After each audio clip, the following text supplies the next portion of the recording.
দূরত্ব ছিল এরকম যে আমার মারে ততটা বেশি পছন্দ করতাম না, কারণ তার একটা সমস্যা ছিল কি, সে আমার বোনের যে হাজবেন্ড ছিল তার সাথে একটা ফিজিক্যাল রিলেশন ছিল। মেমোরি নেই না, আপনার? আমার ছোটবেলা থেকে কোনো মনে ছিল না, শুধু এটাই মনে পড়ে যে আমার মার সাথে আমার বেশি দূরত্ব ছিল একটা কারণেই। আপনার বোনের বিয়ে হয়েছিল মানে কত বছর বয়সে? বোনের বিয়ে হয়েছিল কত বছর বয়সে এটা বলতে পারবো না, কিন্তু ওর বিয়ে ছিল ক্লাস 3-তে থাকতে। ক্লাস 3-তে থাকতে আপনার বোনের বিয়ে হয়েছিল? মানে কিভাবে এটা পসিবল? আপনি কি জেনেছেন পুরো স্টোরিটা আমাদেরকে একটু বলেন তো। আমি পুরো ক্লিয়ার হয়েছে মানুষের কাছ থেকে যে আমার যে বোনের হাজবেন্ড ছিল ওনার সাথে আমার মায়ের একটা ফিজিক্যাল রিলেশন ছিল। এটা আপনি মানুষের কাছ থেকে শুনতেন? কার কার কাছ থেকে শুনতেন? এটা আমার নানুর কাছ থেকে শুনতাম, আচ্ছা। আমার খালাদের কাছ থেকে শুনতাম। আমরা তো আমার নানুদের ফ্যামিলিতে বড় হয়েছি, আমার দাদা বাড়ি বরিশাল। আপনার সামনে কিভাবে বলতো তারা? আমি জিজ্ঞাসা করতাম যে কি জিজ্ঞেস তার করতেন? ভাইয়া এরকম কেন করে। মার ভাইয়া এরকম কেন করে? হ্যাঁ, তখন আমারে বলতো যে তোর ভাইয়ার সাথে তোর মার সম্পর্ক আছে, প্রেম আছে। এইগুলো কারা বলতো? আমার খালা বলতো, নানু বলতো, মামিরা বলতো, এরা বলতো। তখন আমি বলতাম যে প্রেম কি জিনিস, তখন আমি ছোট ছিলাম, আমি ততটা হয়তো বা বুঝতাম না। ওকে। তো তখন আমি সবসময় চেষ্টা, যখন আপনি এগুলো শুনতেন, আপনি তো অনেক ছোট ছিলেন, আপনার ভেতরে ফিলটা কি হতো? আমার মনে হতো যে ওখানে কি হচ্ছে, ওটা কি, আমি নিজের চোখে দেখতাম, বুঝতামও। মানে আপনার সামনেই ঘটনাগুলো হ্যাঁ, ঘটতো? ঘুরতো, আমি দেখতাম দূর থেকে, মানে বোঝার চেষ্টা করতাম যে এটা কি হচ্ছে। এমনকি রুমের মধ্যে ঢুকলেও দেখতাম ওরকম অবস্থায়, কিংবা ওরকমই থাকতো। ওকে। তো আমি তখন আমার নানুরে জিজ্ঞেস করতাম, কিংবা আমার খালাদের জিজ্ঞেস করতাম যে এটা কেন হয়। ওনারা কিছু বলতো না? না, ওনারা কিছু বলতো না, বলতো তোমার মার সাথে ওরা সম্পর্ক আছে। তাহলে মার সাথে যদি সম্পর্ক থাকবে তাহলে বোনের স্বামী হয় কিভাবে, এরকম আমার মাথার মধ্যে সবসময় এটাই করতো। আর আমার চিন্তা ছিল যে ওইটা ওখানে কি হচ্ছে। এই জন্য আমি আস্তে আস্তে বড় হলাম, তখন ক্লাস 6-এ যখন পড়ি তখন একটা ছেলের সাথে আমার সম্পর্ক হয়। এগুলো নিয়ে আপনি আপনার মাকে কখনো জিজ্ঞেস করেন যে মা? মাকে কখনো জিজ্ঞাসা করিনি। আপনার মা কি জানতো যে আপনি আপনি এটা দেখছেন? হ্যাঁ, আমার মা জানতো আমি দেখছি, এবং আমার ফ্যামিলি সবাই জানতো, আমার বাবা এভরিবডি নোজ ইট। সবাই জানতো। জানার পরেও বিষয়গুলো নিয়ে কোনো কথা হতো না, কোনো ধরনের কোনো ঝামেলা হতো না ফ্যামিলিতে? পুরো ফ্যামিলি তারপরেই ডিপেন্ড করতো কার উপর? আমার দুলাভাইয়ের উপর। আপনার পুরো ফ্যামিলি এই ভদ্রলোকের উপর ডিপেন্ড করতো ইকোনমিক্যালি? জি। এবং এই জন্য কেউ কোনো কিছু বলতো না? না, কিছু বলতো না। ডিপেন্ড করতো মানে কি ধরনের ডিপেন্ড করতো? টাকা পয়সা দিয়ে হেল্প করতো। আমাদের তো কোনো ভাই নেই, কাজের কোনো নাই, আব্বাও তো সেরকম বেশি কাজ করতে পারতো না, এই জন্য আমার ভাইয়াই সাহায্য। মানে আমার বাবা ওটা জানতো? হ্যাঁ, আমার বাবাও জানতো। এবং জানার পরেও কখনো এগুলো নিয়ে কোনো ধরনের মনোমালিন্য, কোনো ধরনের ঝামেলা আমি ততটা বুঝতাম না। বুঝতে পারতেন না? মাকে নিয়ে আপনার প্রাথমিক পর্যায়ের প্রথম মেমোরিটাই হচ্ছে এরকম একটা জিনিস আপনার চোখে পড়া। আজকের এই স্টোরিটা খুবই খুবই খুবই গুরুত্বপূর্ণ প্রিয় শ্রোতা, এবং যেটা হয়তো সমাজের অন্য কোনো লাখো মানুষের মধ্যে ওর গল্পটা মিলে যাবে না, কিন্তু একটা সন্তানের জন্য অনভিপ্রেত কোনো ঘটনা তার জীবনে কতটা ছাপ ফেলে এবং এটা শেষ পর্যন্ত কোথায় গিয়ে কি দাঁড়ায়। আমাদের সামাজিক মানসিকতার জায়গাতে আমরা যে সোশ্যাল সাইকিয়াট্রিক যে ব্যাপারগুলো আমাদের চারপাশে ঘটে যায় সেগুলো গণমাধ্যমে খুবই কম আসে, এবং এগুলো যে মানব জীবনে কতটা গুরুত্বপূর্ণ, নেগেটিভলি এগুলোর ইম্প্যাক্ট কতটা ভয়াবহ হতে পারে, কিংবা আদৌ একটা মানুষের জীবনে কতটা প্রভাব ফেলে, ওকে জানার চেষ্টা করি আসলে। ওকে ফাইন, আপনি যেটা বলছেন যে ক্লাস 6-এ আপনি একটা ছেলের সাথে বা কোনো একটা, হ্যাঁ আমার মামার বন্ধু ছিল সে, তো আমি তার সাথে কথা বলতাম, করতাম সব ধরনের আর কি ফাজলিমি করতাম। তখন আস্তে আস্তে বললো যে তোমার আমার খুব ভালো লাগে, তোমার আমার পছন্দ। আমি বলছি, ঠিক আছে। তখন আমিও আর কি ছিলাম যে ভালোবাসা কি জিনিস, ফার্স্ট টাইম 6-এ থাকতে এরকম আসছে, তখন আমিও এটার মধ্যে করলাম। তখন আমি ওরে বললাম কি, আমি আমার মার বিষয়টা ওরা শেয়ার করলাম যে আকাশ, ওর নাম ছিল আকাশ, আকাশ এরকম আমার মা আর ভাইয়া এগুলো করে, তুমি আমার সাথে করবা? তখন ও বললো যে তুমি অনেক ছোট, আর আমাদের মধ্যে এরকম কেন হবে, যা হবে বিয়ের পর হবে। যেই খবর ওরা, আমি বলছি যে চলো আমরা একটা কিছু করবো, ওইখানে কি হয় তুমি আমার একটু বুঝাও। যখনই বলতাম একটু বুঝাও, ও এড়াই যেত, কেমন জানি করতো না। ও আবার অনেক খারাপ ছিল ছেলেটা, যেরকম অনেক ধরনের নেশা করতো, এর জিনিস চিন্তা করতো, ও করতো। তারপরেও ওরাকে আমি অনেক ভালোবাসতাম। তখন ফার্স্ট টাইম আমার লাইফে আসছে, আমি ওরা অনেক ভালোবাসতাম। পরে আমার মামার সাথে একটা দ্বন্দ্বের কারণে ও আর কি চলে গেছিল। আচ্ছা। তারপরে আমি আমাদের স্কুলে যাইতাম, ওই বিষয়টা আমার মাথার মধ্যে সবসময় থাকতো যে ওইটা কি, ওইটা আমার জানতে হবে, ওইটা কি। মানে বাবা মা এবং দুলা ভাইকে যে অবস্থায় দেখেছেন? দেখছি। তখন আমি আরেকটা ছেলের সাথে সম্পর্ক হয়, তার নাম হচ্ছে ইমরান। দোকানে, মানে ওর একটা দোকানে কাজ করতো ও। ওকে স্কুলে যাইতাম আসতাম, ওখানে ওর সাথে আমার রিলেশন হয়। এখন আমি ওকে বললাম যে একটা কিছু করি, তা বলতো কি যে বিয়ে করতে হবে। তাহলে আমি যদি বিয়ে করতে চাই চলো, আমার সবসময় ধারণা ছিল যদি বিয়ের পরে এই জিনিসটা হয় তাহলে ইমরানটা আমি যেভাবে বিয়ে করবো। একটু জাস্ট বোঝার জন্য, মানে আপনার ওই বিষয়টার প্রতি এক ধরনের কিউরিওসিটি গ্রো করে। সবসময় মাথার মধ্যে খেলতেছে যে ওইটা কি হচ্ছে, ওখানে কি হলো, আমি ওইটা চাই। আকাশ বললো যে বিয়ে না করে এটা করা যাবে না, এই জন্য আমি চিন্তা করলাম যে আমি এটা বিয়েই করবো, সে যেই ছেলেই হোক। বিয়ে জিনিসটাও কি আপনি বুঝতেন না? আপনি এই বিষয়টা মার সাথেও কখনো শেয়ার করেননি, বড় বোনের সাথেও কখনো শেয়ার করেননি। আমি কারোর সাথে শেয়ার করি নাই। কেন কারোর সাথে করেননি? আমি মার সাথেও কথা বলতাম না, বড় বোনের সাথেও কথা বলতাম না, খুব কম। বড় বোনের সঙ্গে কেন কথা সে বলতেন? সবকিছু জানতো তো। জানার পরেও সেই বিষয়গুলোর না, আপনি বুঝতেন ব্যাপারটা খারাপ? হ্যাঁ অবশ্যই, কারণ যেখানে ঘরের আড়ালে হইতেছে, একটা কোণে হচ্ছে, অন্ধকারে হচ্ছে, তখন কেন এটা হবে না?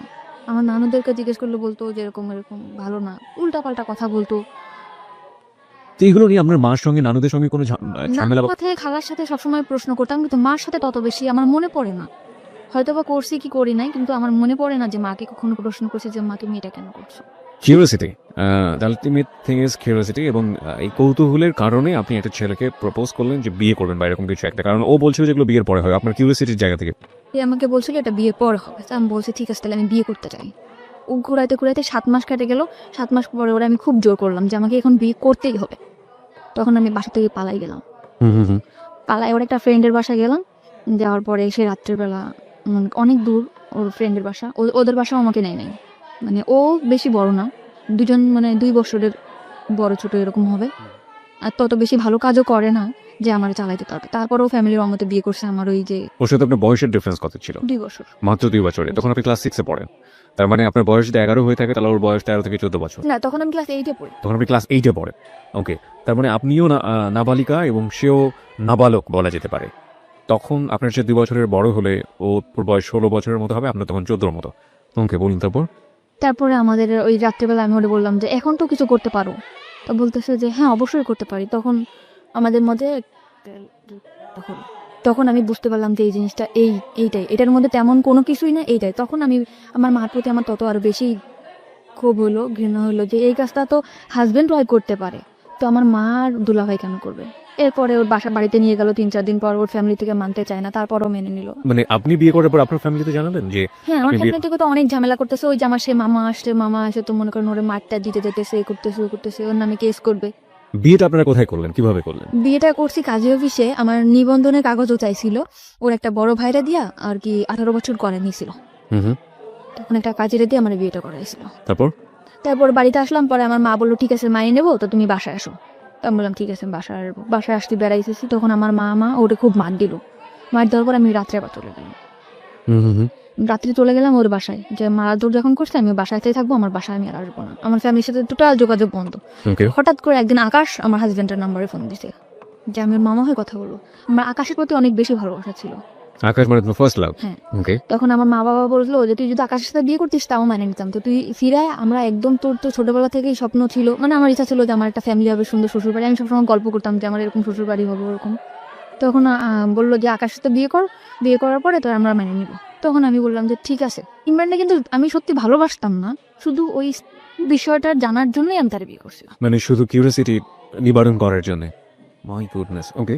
পরে আমি আকাশে বললাম ঠিক আছে আকাশ আমি তোমার বিয়ে করবো, তুমি আমার বিয়ে করবা? তখন আমার মা ওরে শিখে দিলে যে বলো যে হ্যাঁ বিয়ে করবো। তখন বললো যে হ্যাঁ অবশ্যই তোমার বিয়ে করবো, তোমার আমি ভালোবাসি না। তখন আমি আমার বাড়িতে চলে আসলাম। আসার পরে তার 4 দিন পর ডিভোর্স করলাম ওরে। মানে ডিভোর্স করলেন আপনি নিজের ইচ্ছে? আমি নিজে ইচ্ছা ডিভোর্স। জাস্ট এই কথাটা বলাতেই ফ্যামিলি থেকে যে আকাশের ব্যাপারটা হলে হতো, হ্যাঁ, আপনি নিজে থেকে ডিভোর্স আমার করে দেন? মা সবাই বললো যে হ্যাঁ ঠিক। বাবা বলে নাই, বাবা কখনোই আমার কোনো কথার মধ্যে আসে নাই। মা বললো, বোন বললো যে ঠিক আছে ওর সাথে বিয়ে দেবো, তুই আয়। তখন আমি চলে আসলাম। আয়সা আমি বললাম ঠিক আছে তো আকাশের সাথে বিয়ে দাও।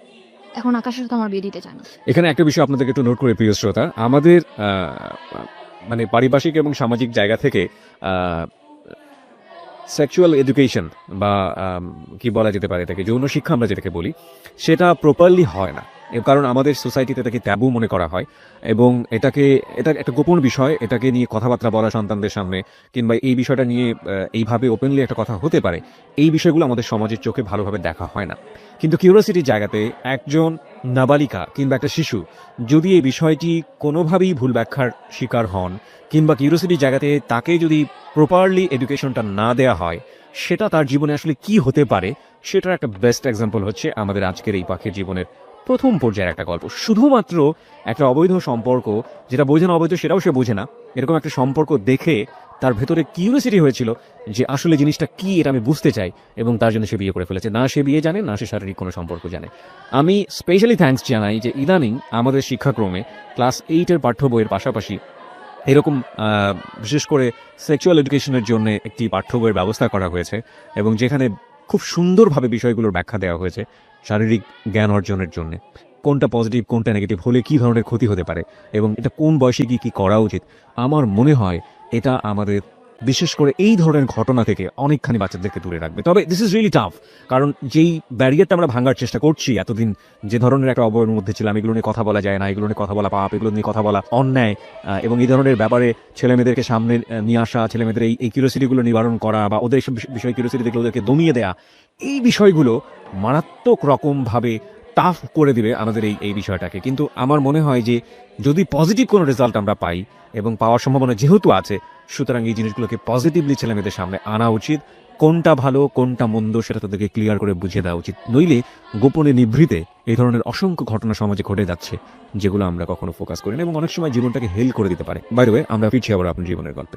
তারপর আপনি ডিভোর্স করলেন এবং আপনাকে বললো যে না বিয়ে দেবে না। তখন আমার ফ্যামিলি থেকে বললো ওকে বিয়ে দেওয়ার মতো ছেলে হলো, ও এরকম খারাপ কাজ করে, চুরি করে, এটা করে ওটা করে, ওর সাথে বিয়ে দেবো না। তখন আমি বললাম যে তোমরা তো নিয়ে আসলে, আর আকাশকে তো আমি অনেক ভালোবাসি। তখন আকাশে বললাম, আকাশ বললো তুমি আমার সাথে পালাই যাবা, মানে ফোনে বললো। তো আমি বলছি ঠিক আছে, আমি তোমার সাথে পালাই যাবো। তো ওর সাথে আমি পালাই যাওয়ার জন্য পুরো প্রস্তুত।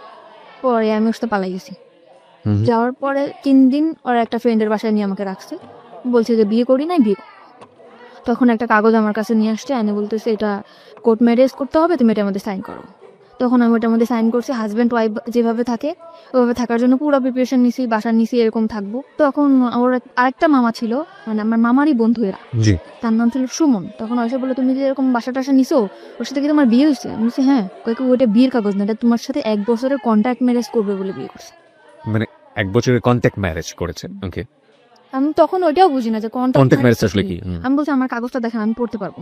তখন আমার ও কাগজটা আকাশও দেখেন, আকাশ নিখোঁজ। যে এখন ওর সুমন মামার বললো এই কথা, তখন আকাশ নিখোঁজ। কিন্তু আকাশের প্ল্যান ছিল ওইটা যে মামা, আমার আগে যে মামা ছিল তার সাথে তার দ্বন্দ্ব ছিল, এই জন্য সে আমার বিয়ে করবে কিংবা একটা ইসের মধ্যে রাখবে, কিন্তু সেও আমারে ভালোবাসতো না। কিন্তু আমি ভাবতাম যে একটা সংসার হবে, আকাশ আমার ভালোবাসা, আকাশের সাথে আমি ভালোভাবে থাকতে পারবো। সেভাবে হলো না। তো তখন আমার এই সময় মামা ফোন দিল মা বাবারে, মা বাবা বললো যে ঠিক আছে ওরে নিয়ে আসো। জিনেদা ছিলাম আমরা, ইয়ান থেকে খুলনা নিয়ে আসলো।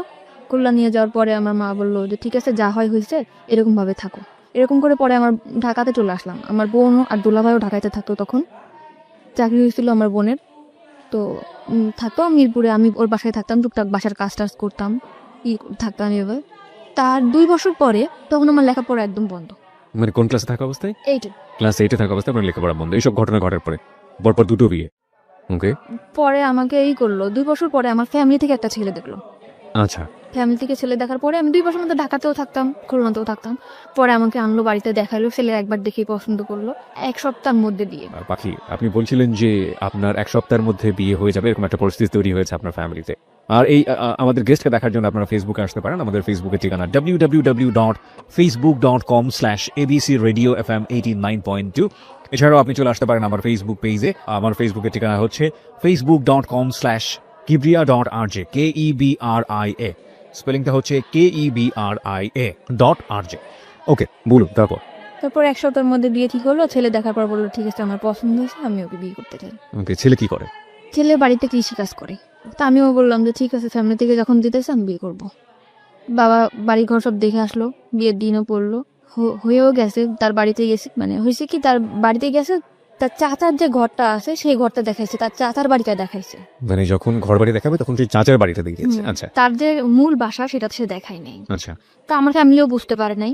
বিয়ের পরে আমাকে উঠাইছে একটা ভাঙার ঘরের ভিতরে, ঘরটা একদম হেলে পড়ে যাবে, উপরে টালি, নিচে আছে বেড়া আছে। আমি আমার হাজব্যান্ডকে জিজ্ঞেস করলাম যে আপনাদের এই এটা কেন? তখন বললো কি চাচার বাড়ি আর আমার বাড়ি কি এক না? তখন আমি বললাম চাচার বাড়ি আর তোমার বাড়ি এক তো সেটা তো কথা না, আমার তো ঘর যেটা, আমার যেই ঘরটা আমি থাকবো সেই ঘরটা যদি ভালো না হয় আমি কেমনে থাকবো? এই ঘরটা তো এখনই আমার শরীরে পড়ে যাও। আমি বললো পড়বে না, সব ঠিক হয়ে যাবে, আমার জায়গা জমি আছে, বিক্রি করবো। তো তখন আমি মানে নিলাম চুপচাপ যে যা হোক হয়েছে, জীবন তো অনেক ভুল হয়েছে। আর আমি ম্যারিড পার্সন ছিলাম, সে আনম্যারিড ছেলে। এটা সে জানতো, তার কাছে বলা হয়েছে এটা? তাকে কিন্তু বিয়ের আগে জিজ্ঞেস করা হয়েছে যে আপনি কি ম্যারিড পার্সন, সে বলছে যে না আমি ম্যারিড পার্সন না। এবং আপনার সম্পর্কে বলা হয়েছে যে আমি নিজে তাকে বলছি যে আমি দুটো বিয়ে করেছি আমি এরকম রিলেশন করে 2টা বিয়ে করছি। এবং কি কারণে বিয়ে করেছি কথা কারণটা বলেনি কখনো? তো বলছি যে আমি রিলেশন করে বিয়ে করছি। দুটো বিয়ে করেছি। হ্যাঁ, সেটা শুনেই আমার প্রতি হয়েছে যে বিয়ের সাথে কোনো ব্যাপার না, আপনারা দেখে আমার খুব ভালো লাগছে। ওকে, তারপর আমরা আমার বাবার বাড়ি বেড়াতে আসলাম, বেড়াতে আসার পরে এইভাবে দিন যায়। তারপরও আমি শহরে তো মানুষ হয়েছি, তারপরও আমি অনেক কিছু মিস করতাম যে এই জিনিসটা নাই, সংসারে এই জিনিসটা নাই। অনেক কষ্টের দিন যেত আমার। তার আর কোনো ভাই বোন ছিল না, সে একটাই ছেলে। ওকে। এখন আস্তে আস্তে আমার হাজবেন্ডের মধ্যে দেখলাম পরিবর্তন। কি পরিবর্তন? সে ফোনে কথা বলে। গ্রামের ছেলে তাও ফোনে কথা। কি ব্যাপার, তুমি কার সাথে কথা বলো? বলি কথা। তারপরে আমি জানতে পারলাম, অনেকভাবে জানতে পারলাম, চেষ্টা করে প্রায় 2-3 মাস পর জানতে পারলাম সে আগে একটা বিয়ে করছিল। সে আমার কাছে মাপটা চাইছে যে আমি বিয়ে করছি, তুমি মাপ করে দাও, আমি তোমার বলতে পারি না। আমি সে বিয়ের আগে তো আমি আপনাকে জিজ্ঞেস করছিলাম, আপনি আমাকে কেন বলেন নাই? ওকে। পরে বলতেছে তোমাকে আমার এত ভালো লাগছে যে তোমার কথা যদি আমি বলতাম তাহলে হয়তো বা তুমি বিয়েটা রাজি হতাম না। আচ্ছা। তখন আমি বললাম যে ঠিক আছে, যা গেছে গেছে, আপনি ওর মেয়ের সাথে যোগাযোগ করেন না, আমি করবো না। ওকে। তারপরও মেয়েটার সাথে যোগাযোগ করে। তখন আমি বললাম খুলনাতেই রাখবো না, তোমাকে আমি নিয়ে চলে যাবো ঢাকাতেই। ঢাকায় আসতে গেলে কিছু টাকা লাগবে, কিন্তু আমার বিয়ের মধ্যে কোনো কিছু দেয় নাই। শাড়ি গয়না যা দেওয়া লাগে, গয়নাঘাটে কিছু দেয় না, এমনি শাড়ি চুড়ি লিপস্টিক এটা যা দেওয়া লাগে দিছে। এখন একটা রুলি দিছিল স্বর্ণের। তখন আমি মারে বললাম যে মা, এই রুলিটা আমরা বেশ বন্ধক রাখি, ক্যাশ টাকা তো আমার কাছে দিচ্ছে না, বন্ধক রাখা, আমি টাকাটা নিয়ে দিই, তুমি ও পরে চাকরি করে যখন টাকা ছাড়া যাবে তখন। তখন বললো যে ঠিক আছে চল বন্ধক রাখতে যাই। বন্ধ করে যখন রাখতে গেছি তখন আঙ্কেল আমারে বলে তুমি কি দুষ্টামি করতে আসছো আমার সাথে? কোন আঙ্কেল? মানে জুয়েলারির যে আঙ্কেল। ওকে। বলছি কেন আঙ্কেল? বলতেছে যে অবশ্যই তুমি এটা এমনিটি স্বর্ণ রিয়াই না, তুমি বলতেছো এটা স্বর্ণের। আমি বলছি কেন, এটা আমার বিয়েতে দিছে, এটা কেন এমনিটি স্বর্ণ? এটা স্বর্ণের পানিতে ধোয়া, এটা 6 মাস পর কালার যাবে। তখন আমি আমার হাজব্যান্ডের ফোন দিলাম যে তুমি আমাদের মানে টাউন আছে, টাউনে আসো। তখন দোকানে নিয়ে গেলাম, যেটা কি এটা তো স্বর্ণের না। তো বলতেছে কে বলছে স্বর্ণের না, অন্য দোকানে চলো। তুমি কোন দোকানে যাবা? স্বর্ণপটির মধ্যে। পরে ওর যেই দোকানে যাইতেছে সেই দোকানে একই কথা। তখন ও মানে ওর ঘাম বের হয়ে গেছে পুরা। পরে বলতেছে কি যে মাফ করে দাও, তোমার খুশি করার জন্য এটা বলছি। তাও আমি মাফ করে দিছি ওরে। আমার ফ্যামিলি থেকে মোটে রাজি না যে এরকম এখন থেকে এই ছেলে এরকম করতেছে, তা ভবিষ্যতে সে কি করবে। তখন আমি তারপরও ঢাকাতে নিয়ে আসলাম, নিয়ে আমার বোনের কাছে রেখে গেলাম। ভাইয়া ওর একটা চাকরি দিতে, ওরা চাকরি দিল। ওর আগরাতে চাকরি হতে গেলে রক্তের গ্রুপ পরীক্ষা করতে হয়, গ্রুপ পরীক্ষা করাইলো, টাকা পয়সা যা লাগে সব ভাইয়া দিল, ম্যাচ ঠিক করে দিল। ভাইয়া মানে আপনার দুলা ভাই? সেই দুলাভাই। ওকে। মানে আমাদের ফ্যামিলিতে সে খুব কেয়ার করে।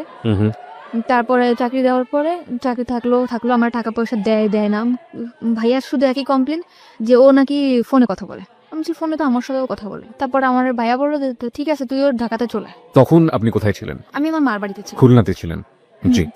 তখন আমি ঢাকাতে চলে আসলাম, ভাইয়ার বাসায় থাকতাম। ও ছুটি সেটা পাইলে আসতো, ভাইয়ার বাসায় থাকতাম, করতাম।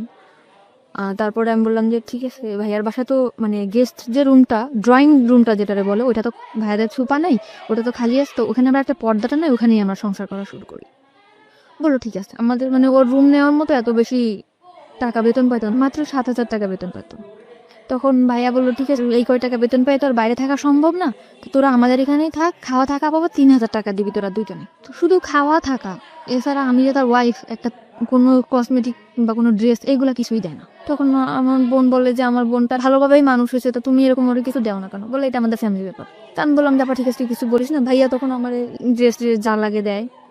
7,000 টাকাতে স্যালারি পাইতো, 3,000 টাকা বোনটা দেওয়ার পরে যে কটা টাকা তো বাড়ি পাঠাই দিত। মানে ও বাড়িতে অনেক দেনা ছিল। আচ্ছা আচ্ছা। আমি বলতাম যে কবে শেষ হবে, আর আমাদের ঢাকায় আসছে, আমরা কি আজীবন ঢাকাতে থাকবো? তোমার বাড়িতে একটা ঘর নাই, ঘর এরকম টুকটাক আর কি ঝগড়া হতো প্রায়।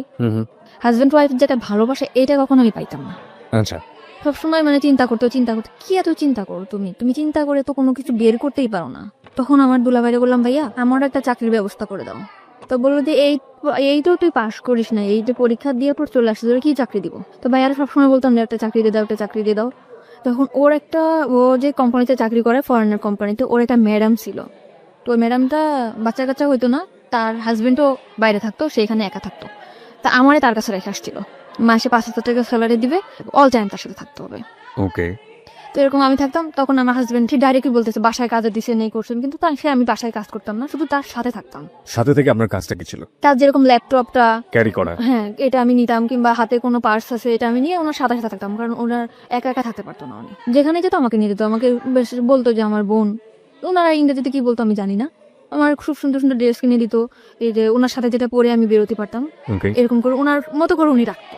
তখন আমার হাজবেন্ডের আমার ভাইয়ের সাথে অনেক অশান্তি করলো। তখন আমার ভাইয়া বললো ঠিক আছে তোমার চাকরি করতে হবে না, তুমি চলে যাও। তখন আমি বললাম যে ঠিক আছে আমি চাকরি করবো না। তখন আমি বলতাম যে আমার কোনো কাজও করতে দিলা না, তোমার হেল্প করবো তাও তুমি করতে দিলা না। আমি তাই কিন্তু হেল্প করতাম। আমি যে 5,000 টাকা পাইতাম তার থেকে 2,000 টাকা ওরে আমি দিতাম, আর 3,000 টাকা আমি রাখতাম। আচ্ছা। তখন আমার হাজবেন্ড বলতো যে কি এমন কাজ করতাম, মানুষের বাসায় কাজ করতাম, এরকম করে বলতো। তো আমি বলতাম এসব কথা বলবো না, আমি কি কাজ করি তুমি জানতাম। কিন্তু ওই যে ফরেনার ছিল উনি বলতো তুমি আমার সাথে 1 বছর যদি থাকো তোমার লাইফটা পুরো আমি ওকে করে দিয়ে যাবো। ও তখন চলে আসছি যখন বাসায়, রান্না বান্না করে খাই দেয় এরকম করে। আমার হাজবেন্ড করে কি, ওই মেয়ের সাথে যোগাযোগ করে, আগের ওয়াইফের সাথে। আচ্ছা, তখন আমি বললাম যে তুমি এরকম কেন তার সাথে কথা বলো, বলে যে তার সাথে কথা বলি কে বলছে। তো এরকম বহুবার আমি হাতে নাতে ধরছি, তারপরে সে স্বীকারই করে না। তারপরে আমার সাথে অনেক ঝামেলা করে, ঝগড়া করে, এই করে। পরে আমি বলছি যে তুমি যদি এরকম করে থাকো তো তার সাথে তুমি থাকো, আমার সাথে কোনো যোগাযোগের তার সাথে থাকো যাও। এক কথা বলার সাথে সে তার কাপড় চোপড় নিয়ে আমার বাসা থেকে নেমে চলে গেছে। ওকে, যাওয়ার পরে একটা মেসেজ উঠছে, তখন আমি ফোন দিয়ে আমার ফোন রিসিভ করো না, বলে কি তুমি যদি আমার সাথে আসতে চাও তাহলে এখন আসো। আমি আমার ফ্যামিলির বললাম আমি কি করবো, তোমরা দেখে শুনে বিয়ে দিছো, সে প্রথম থেকে এরকম করতেছে, আমি কি করবো এখন। বলে তার সাথে তুমি কোথাও যাবে না, তুমি তোমার ভাইয়ের বাসায় থাকো। তখন আমি আমার ভাইয়ের কাছে, বোনের কাছে থাকতে লাগলাম। আমার এই প্রথম 2-1 দিন 4-5 দিন 1 মাস 2 মাস ফোন দিছে, পরে আমার কোনো ফোন দিত না। ওকে, তখন আমার ভাইয়ার বলার পরে ভাইয়ার ইটফোর্স সিকিউরিটি সার্ভিসটা আসছে, ওখানে যোগাযোগ করে আমার একটা চাকরি নিল লেডিস সিকিউরিটি গার্ডে। তারপরে ওখানে আমি চাকরি করলাম 1 বছর মতো। 1 বছরের মধ্যে আমি কারোর সাথে মিশতাম না। আমি অফিস বাসা বাসা অফিস, ঢাকার শহর মানে এই সময় হাজবেন্ডের সাথে কোনো সম্পর্ক না। নেই বা ডিভোর্স হয়নি? না, ওকে, ঢাকা শহর সম্বন্ধে আমার কোনো ধারণাই নেই। বোরকা পরতাম, বেশ বাসা থেকে যেরকম বড় বড় জামা পরতাম, গ্রামে থেকে যেরকম আসতাম ওরকমই ছিলাম। 1 বছর পরে আমার ওই যেখানে চাকরি করতাম ওইখানে একটা ল্যান্ড ওনার ছিল, ল্যান্ড ওনার? ওখান থেকে আমার সে অফার করে তার সাথে। মানে ওই বিল্ডিং এর ল্যান্ড ওনার? ওকে, ওই ল্যান্ড ওনার আমার প্রপোজ করে যে মানে বিভিন্নভাবে, তুমি দেখতে অনেক সুন্দর, তোমার লুকিংটা অনেক সেক্সি, তোমার দেখতে খুব ভালো লাগে। পরিচয়টা হলো কিভাবে? মানে উনি আসা যায়, আমি সালাম করি যে স্যার আসসালামু আলাইকুম, আবার লিফটটা আমি ধরে দেই, উনি উঠে, ল্যান্ড ওনার যেহেতু, আবার আসলে ওনার হাতে যদি কিছু থাকে ওটা আমি ক্যারি করি। তো এই জন্য উনি আমার মানে ডাকলো যে তুমি একটু উপরে আসো, 13 তলায় আসো। আমি গেছি জি স্যার। পরে বলতেছে তোমার লুকিংটা অনেক সুন্দর, তোমার আমার খুব ভালো লাগে, তুমি আমার সাথে করবা, একদম ডাইরেক্ট। তখন আমি বললাম স্যার আপনি কি বললেন এটা, আমি আপনার সম্মান করি, তাই বলে আপনি এভাবে বলতে পারেন না। বাই দ্য ওয়ে, এখানে একটু মানে মানে I am really really confuse. যেহেতু আপনি মোটামুটি একটা আইন শৃঙ্খলা রক্ষাকারী এরকম একটা বেসরকারি প্রতিষ্ঠানেই কাজ করতেন, সেখানে ওনার তো একটু ভয়ে ডর কিছু করা উচিত ছিল। মানে উনি ডিরেক্ট এইভাবে দেখে নেবেন, আপনার অ্যাটিটিউডের মধ্যে কোনো কিছু কি ছিল এরকম যে কারণে ও আমি সবসময় অনেক রুট ছিলাম, আমার সাথে কেউ কথা বলতেও সাহস পেত না। আমরা যে কটা মেয়ে ছিলাম আমাদের সাথে কোনো ছেলেরাও কথা বলতো না, আমাদের যে ছেলে গার্ডগুলো ছিল সেও কথা বলতো না। পরে আমি বললাম স্যার আপনি কি জাস্ট তোমার আমি দেখলাম যে তুমি তোমার জায়গায় কেমন অনেস্ট। ওনার কথাটা উনি তাড়াতাড়ি ফিরায় নিল। তখন বললো কি যে আমার এখানে চাকরি করো, এখানে তো অনেক 13 তলা বিল্ডিং, অনেক ভালো ভালো লোকেরা আসে, তো তুমি কি কি করো না করো এই জন্য। তা দেখলাম ভালো, তুমি থাকতে পারবা এখানে, 1 বছর হয়েছে, আমি চাইলে যতদিন এখানে আছে তুমি থাকো। তখন আমি বললাম যে স্যার ঠিক আছে। তখন সে ল্যান্ড ওনার, তার উপর আমি কিছু বলতেও পারি না। তখন আমার যে জুন কমান্ডার ছিল তাকে আমি বললাম স্যার এরকম ভাবে আমার প্রপোজ করছে। কয় তোমার তো কপাল খুলে গেছে। সে কি মেল ছিল না ফিমেল ছিল?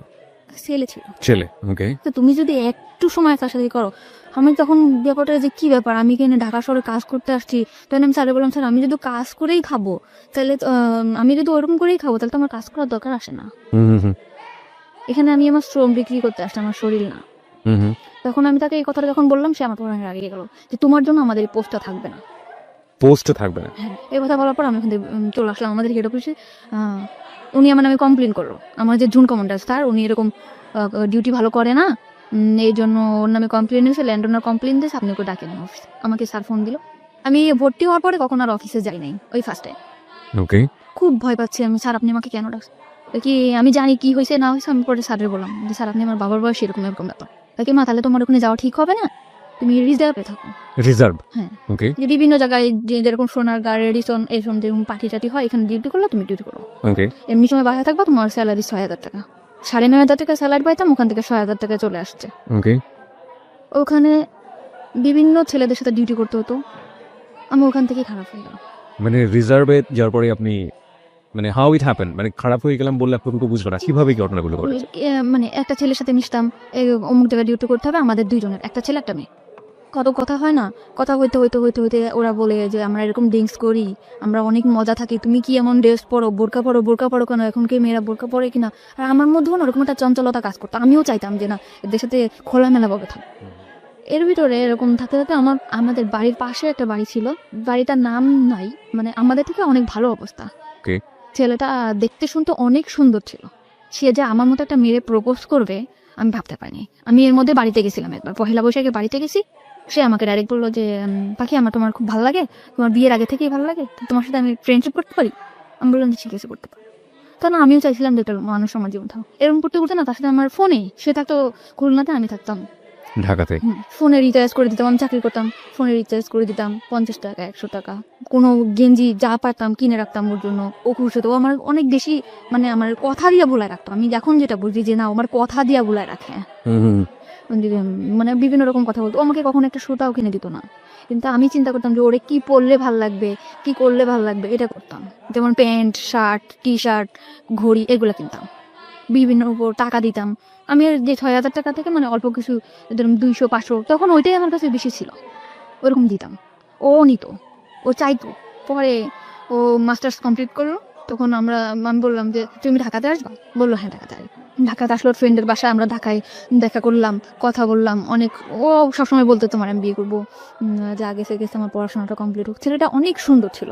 মানে ও তো বিবাহিত ছিল? না, বিবাহিত ছিল না। একদম বিবাহিত ছিল না। আপনি সম্পর্কে সব জানতো? হ্যাঁ, আমার বাড়ির পাশে সব জেনে শুনে আমার দিকে আগাইছিল। ওকে। কিসে পড়তো ছেলেটা? তখন মাস্টার্স করতেছে। মাস্টার্স করছে, আর আপনি দেখি ক্লাস 10ও পাস করেন। না, ওকে। ঠিক আছে, তখন আমার হয়তো ওটা আবেগ ছিল, আমি বুঝতাম না যে ও যেরকম আমার দিকে আগাইছে। আমি ভাবতাম মনে হয় সত্যি সত্যি ও আমার ভালোবাসে। এখানে একটা বিষয় একটু নোট করছি প্রিয় শ্রোতা, আজকের স্টোরিটা এতটাই বেশি সেন্সিটিভ, আমাদের সামাজিকতার জায়গা থেকে আজকের অতিথির পুরো ফেসটুকু আমরা ফেসবুকে দেখাতে পারবো না। কিন্তু একজন মাস্টার্স পড়ুয়া একটা ছেলে একটা ক্লাস 8 পড়ুয়া একটা মেয়ের প্রতি এফেক্টেড হতে পারে কি কারণে, কতটুকু সৌন্দর্য একজন মেয়ের মধ্যে থাকলে এ ধরনের ঘটনা ঘটতে পারে, ততটুকুই সুন্দর ও আসলে, এবং অ্যাবসলিউটলি শি ইজ বিউটিফুল। কিন্তু আমরা আমাদের গল্পের জায়গাটা থেকে আমরা পারছি না ওর পুরো মুখ অবয়বটা আপনাদেরকে দেখাতে। চলুন আমরা আবারও ওর কাছে ফিরি। হ্যাঁ বলুন তারপর। কিন্তু আমি সবসময় চাইতাম যে আমার ছোট্ট একটা সংসার হোক। আমি আবারও স্বপ্ন দেখতে শুরু করলাম যে আমার লাইফে যা গেছে গেছে, ও হয়তো বা আমার এই সুন্দর একটা সংসার দিতে পারবে। বাই দ্য ওয়ে, আপনি যখন এটা বলছিলেন যে আপনি আপনার ছেলে কলেজের সাথে মিশে বিভিন্ন পার্টিতে হ্যাঁ, তারপর দায়িত্ব করতেন, ওই সময়গুলো থেকে আপনি ওদের সাথে মিশে ড্রিঙ্কস না না, তখন আমি এগুলো তখনও ওরা শুরু করেন? করতো, ওরা করতো, আমি আর কি ভাবতাম যে আসলে আমি একটু করবো, এই করবো, মানে ভালো লাগতো। তারপর চিন্তা করতাম না, বোনের বাসায় থাকি, ভয় পেতাম, কিছু করতাম না। তো তখন নাজিমের সাথে আসতে, মানে আমার সাথে রিলেশন ছিল, তার নাম ছিল নাজিম। তখন ও বললো যে ঠিক আছে আমি তোমার বিয়ে করবো। আবার স্বপ্ন দেখতে শুরু করলাম যে আমার ছোট্ট একটা সংসার হবে। আমরা অনেক প্ল্যানিং করলাম যে আমাদের একটা মেয়ে বেবি হবে, এরকম বাসা নিব, তুমি তো এরকম সুন্দর, আমাদের বেবিটাও হয়তো। অনেকভাবে প্ল্যান করলাম। পরে আস্তে আস্তে দেখি কি ও ফোনে আমার সাথে তত সময় দেয় না, ফোনে ততটা সময় দিচ্ছে না। কিন্তু কোন ও তো আপনার সম্পর্কে সমস্ত কিছু জানতো, বিশেষ করে দুটো বিয়ে হয়েছে আপনার, এরকম ভাবে আপনি সংসারও করেছেন এবং আমার ফ্যামিলি অবস্থা সবই জানে। সব জানতো। ও কি শুধুমাত্র আপনার সঙ্গে প্রেমের সম্পর্কই ছিল নাকি আলাদা এক ধরনের ইন্টেনশন ছিল, ফিজিক্যাল ফিজিক্যাল রিলেশন। কোনো ধরনের কোনো ইন্টেনশন ছিল না? ওকে, বলুন তারপর। আমি ফোনে টাকা ঢুকাই দেই, ও ফোনে কথা বলে অন্য মেয়ের সাথে। তা আমি ওর ফোনে টাকা ঢুকাই দিলেও আমি ওর ফোনটা রিসিভ করতাম না, কারণ আমি যে কোম্পানিতে চাকরি করতাম ওখান থেকে ফোন আমাকে দেওয়া হয়েছিল, মানে ওখান থেকে আমি ফোন করলে বিল পাইতো। ওকে। তো ওই ফোনটাতে আমি ওকে ফোন করতাম অল টাইম, কখনো ওর ফোন আমি রিসিভ করি নাই। চিন্তা করতাম বেকার, কি করবে, ওরা আমি টাকা দিই, ও বন্ধু বান্ধব আমার ফোন দিত যে বলতো জানি আজকে না আমার ফ্রেন্ডের সাথে আমার একটু পার্টি দিতে হবে, আমার কটা টাকা দিবা, 500 টাকা দাও না। ওকে। তখন আমি এভাবে সবসময় টাকা পয়সা দিতে থাকতাম। পরে একটা সময় বললাম, আমার ফ্যামিলি থেকেও জানাজানি হয়ে গেল ব্যাপারটা, যে তুই আবারও একটা ছেলের দিকে এরকম করে পড়তেছিস, তোর হাজবেন্ড আছে এরকম আছে। তখন আমি আমার ফ্যামিলির বকাবকি শুরু করলাম, কি হাজবেন্ড, তোমরা কি দেখে দিছে এই করছো। তখন নাজিম আস্তে আস্তে দূরে সরে যেতেছে, আমার বলতেছে ডাইরেক্ট, বলতে তুমি আমার ফোন করবা না, কখনো ফোন দিবা না, কোনো কারণ ছাড়াই। তুমি আমার সবসময় ফোর্স করো, কার সাথে কথা বলি, কি করি না করি, তুমি আমার তখন আপনার হাজবেন্ডের সঙ্গে একেবারেই আপনার যোগাযোগ অফ? একদম যোগাযোগ। বাই দ্য ওয়ে, আপনার হাজবেন্ডের নাম যেন কি ছিল? রিপন। রিপনের সঙ্গে আপনার যোগাযোগ পুরোপুরি অফ, এবং আজকে পাখি রয়েছে তার জীবনের গল্পে। আপনাদের যদি জীবনের গল্প বলার জন্য মন চায় তাহলে আপনারা আমাদেরকে ফোন করতে পারেন। আমাদের ফোন নাম্বারটি হচ্ছে 09613892892। আমি আবারও বলছি 09613892892। পাখি আপনার কাছে ফিরছি, এবং পাখিকে দেখার জন্য আপনারা চলে আসতে পারেন আমাদের ফেসবুক পেজে। আমাদের ফেসবুকের ঠিকানা www.facebook.com/abcradiofm89.2। এছাড়াও আপনি চলে আসতে পারেন আমার ফেসবুক পেজে। আমার ফেসবুকের ঠিকানা হচ্ছে facebook.com/kibria.rj, KEBRIA, স্পেলিংটা হচ্ছে KEBRIA.RJ। ওকে, জি বলুন তারপর। তো রিপনের সাথে কোনোভাবে যোগাযোগ নেই, মানে আমার হাজবেন্ড কোনো যোগাযোগ করে না, কিছু না। ওকে। তখন আমি নাজিমরে বললাম বিয়ে করবে না, তখন ও বললে যে ভালোবাসলে যে বিয়ে করতে হবে এমন কোনো কথা আছে, তোমারটা আর আমারটা কি একসাথে ম্যাচ করে। এতদিন পরে সেটা বললো যে ভালোবাসলে কি বিয়ে করতে হবে। কিন্তু তোমার আমার অনেক ভালো লাগে, তোমার অনেক ভালোবাসি, কিন্তু তোমার আমার বিয়ে করা সম্ভব না। তো ওরে আমি অনেক বেশি ভালোবেসে ফেলছিলাম, মানে আমি যাকেই ভালোবাসি অনেক বেশি ভালোবাসি ফেলি। কিন্তু সবাই আমার সাথে মানে বুঝতেই পারি না যে এরা আমার সাথে এরকম প্রতারণা করতেছে। তখন নাজিম ফোন ধরে না। তখন এই যে আমার যে ফ্রেন্ডরা ছিল ওদের সাথে আমি মিশলাম, ওকে, মানে কলিগ যারা।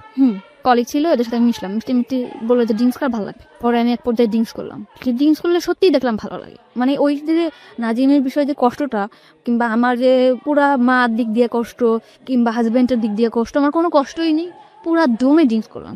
এমন ড্রিঙ্কস করতেছি আমার মধ্যে চেঞ্জ দেখে আমার দুলাভাই আমার দিকে হাত বাড়ালো। ফু। যেরকম আমার বোন অফিসে গেছে, আমার দুলাভাই হঠাৎ আমার এসে পিছন দিয়ে ধরা ধরে বলে, তোর আমার খুব ভালো লাগে, তোর হাজবেন্ডকে আমি তোরে ভালোবাসি। তখন আমি আমার বোনকে বললাম, বোন তুই কোথায়? বাসায় আসছে। বাসায় আসার পর আমার 17,000 টাকা ছিল, ওর কাছ থেকে টাকাটা নিয়ে আমি বাসা দেখে চলে গেলাম। তো আরেকটা মেয়েরে নিলাম, মেয়েটার নাম ছিল মেঘলা। ওরে নেওয়ার পর ও আর আমি থাকতাম। তো ওখান থেকে আরো সুন্দরভাবে ড্রিঙ্কস করতে পারতাম। বাসায় কখন আসলাম, কখন গেলাম, ড্রিঙ্কস করে চিল্লাইতাম, কানতাম, নাজিম করে ওরে ফোন দিতাম, কোনো ছিল না। কিন্তু আমি ওখান থেকে ড্রিঙ্কস করা শুরু করলাম। ওই বন্ধু বান্ধব ছিল, মানে শেয়ারে, কিন্তু আমি 200 টাকা দিতাম, ও 200 টাকা দিত, এরকম করে একটা বোতল কিনে নিয়ে আসতো, বোতল কিনে খেতাম, খাইতে বাসায় যেতাম, মাতলামো করতাম।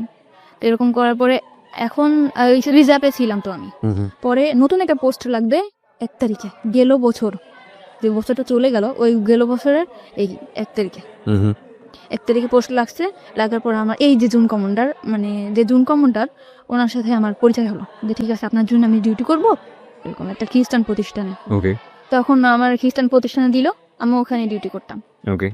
ডিউটি করার পরে ওখানে ডিউটি করতেছি 2টা মেয়ে, আমি আর একটা মেয়ে, আর ওই বাসাটায় থাকতাম। তা আমার হাজবেন্ড আমার সব দিক দিয়ে যোগাযোগ বন্ধ ছিল, কোনোভাবে আমার সাথে কোনো যোগাযোগ করতো না। ওকে। তা আমার যে ছাড়টা ছিল, উনি আবার আমার খুব হেল্প করতো। জি। হেল্প করতো মানে কিরকম, আমি ঠিক মতো বাসায় যাচ্ছি কিনা, কি করতেছি না করতেছি, এই বিষয়টা সে দেখতো। আচ্ছা। তারপর আমি ড্রিঙ্কস করতেছি, এটা অনেকভাবে বাধা দিত, যে পাখি আপনি ড্রিঙ্কস করবেন না, আচ্ছা। এরকম না করতে। আমি বললাম, আমি আপনার না কেন শুনবো, আমি আপনার না শুনবো না, আমি একজনের ভালোবাসি। এরকম আমি এত বেশি ভালোবাসতাম, চিল্লাপাল্লা করতাম, ড্রিঙ্কস করতাম, রাস্তাঘাটে চিল্লাপাল্লা করতাম। ওকে। তখন তখন আমারে বললো যে একটা মানুষ এত ভালোবাসতে পারে। তখন আমার ওই স্যার নাজিমকে ফোন দিল, যে ভাইয়া একটা মেয়ে আপনাকে কতটা ভালোবাসে। তখন ও বললো যে হ্যাঁ, মেয়েটা অনেক ভালো, আমি ওকে ভালোবাসি, কিন্তু ওকে আমার পক্ষে বিয়ে করা সম্ভব না। ওকে, নাজিম এটা বললো। ওকে। তখন আমার সব কলিগরা ওকে একবার করে ফোন করলো, যে ভাইয়া, মানে আপনি সব কলিগের কাছে আপনার উইকনেসটা দেখাতেন, যে মানে আপনার দুর্বলতাটা আমি ড্রিঙ্কস করার পরে আমি আর সবসময় ওরকম ওরে ফিল করতাম, আমি আগের মতো ডিউটি করতে পারতাম না, করতে পারতাম না ওরকম। ওকে। তারপরে আমার করলো, আমি ওখান থেকে সরে আসলাম আস্তে আস্তে, মানে ফ্রেন্ডদের কাছ থেকে সরে আসলাম, কিন্তু আমি বাসায় ড্রিঙ্কস করতাম। তখন আমার স্যার বললো যে তুমি এভাবে ড্রিঙ্কস করো না পাখি, তুমি আসলে অনেক ভালো মেয়ে, এরকম বিভিন্ন রকম কথা বলতো। কিন্তু ওই পোস্টায় আমি ঠিক মতো আবার ডিউটিটা করতাম, আমার কোনো জায়গা থেকে আমার ডিউটির কারণে কখনো চাকরিটা যেত না। ওকে। আমি ঠিক মতো ডিউটি করতাম, ডিউটি আওয়ার্সের পরে আমি উল্টাপাল্টা করতাম, যেরকম ড্রিঙ্কস করতাম, আবার বাইরে ঘুরতে যেতাম, এটা করতাম। তখন আমার স্যার আমার দিকে আগে আসলো। কিভাবে আগে আসলো? বললো যে তোমার মতো ভালো যদি আমার ওয়াইফ আমারে বাসতো, তাহলে আমার মনে পুরো পৃথিবীটা ওরে দিয়ে দিতাম। এই ধরনের কথা বলতো।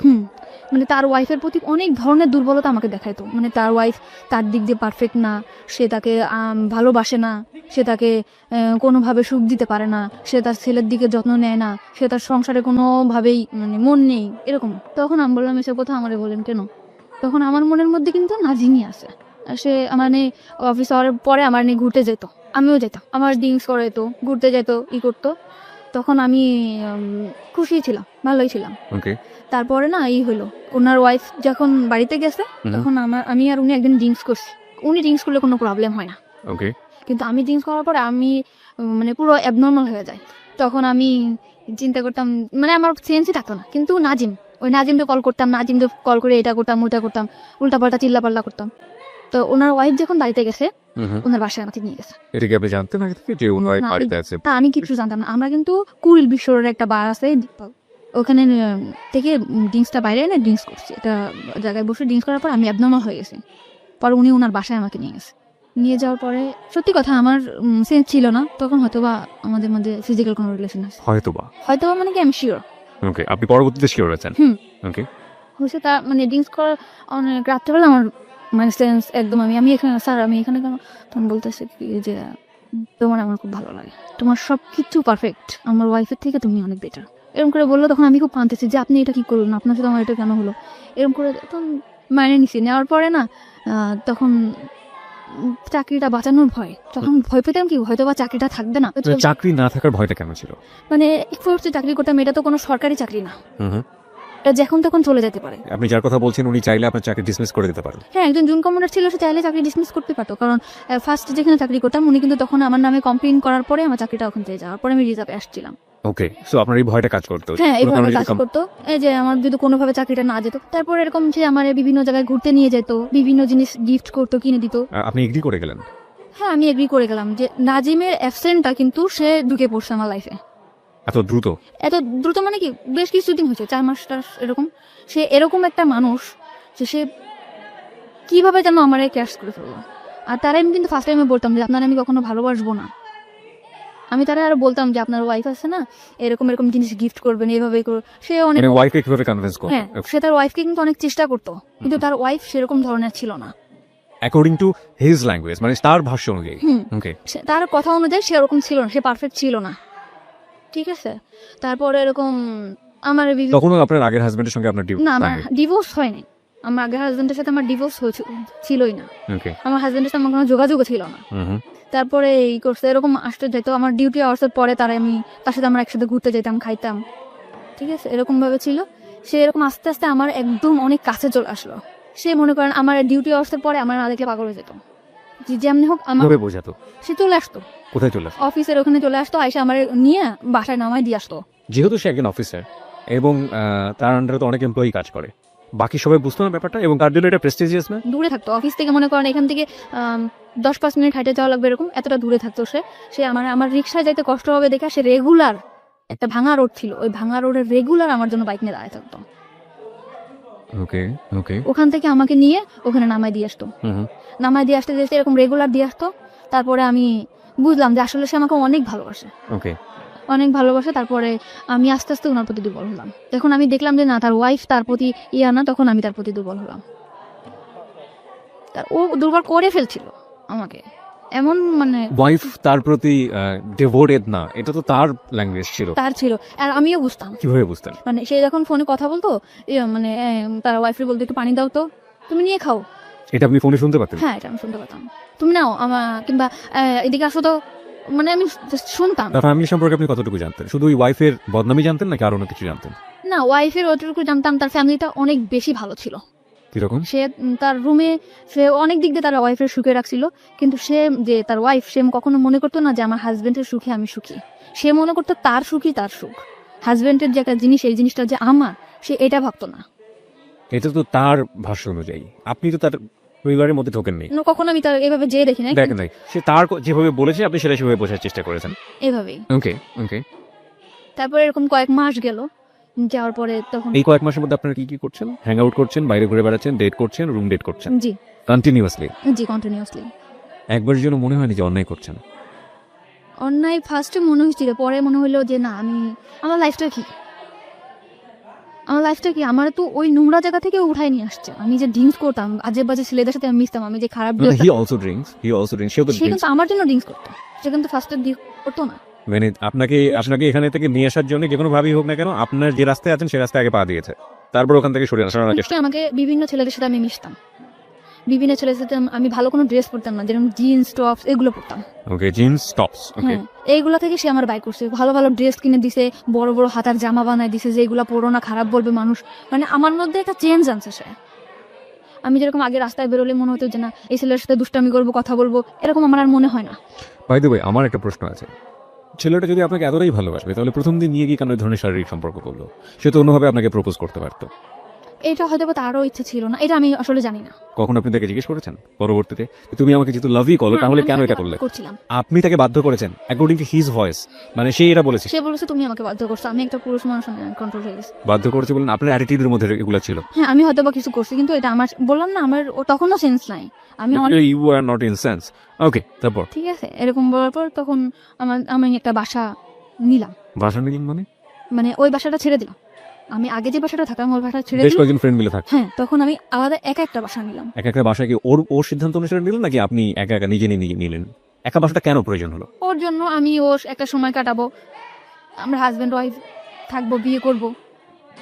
বিয়ে করার কথাও আপনাকে বলেছে? হ্যাঁ, অল টাইম আমারে বলতো, যে আমি বলতাম হ্যাঁ বিয়ে করবো, সমস্যা কি, তুমি আমার ওয়াইফ, সব জায়গা বলতো। ওর কখনো ভয় থাকতো না যে না, আমি একটা জায়গায় বলবো আমার ওয়াইফ, কখনো আমার নিয়ে ঘৃণা করতো না। ও বলতো যে তোমার আমি একটা পচা নর্দমা থেকে ওটা নিয়ে আসছি, তুমি আমার কাছে একটা পবিত্র। ও আপনার পাস্ট সম্পর্কে জানতো, অতীত সম্পর্কে জানতো? সব আমার পুরা ফ্যামিলির ডিটেলসও জানতো, মা বাবা ভাই বোন সব জানার পরেও আমার প্রতি অনেক বেশি দুর্বল হয়েছে।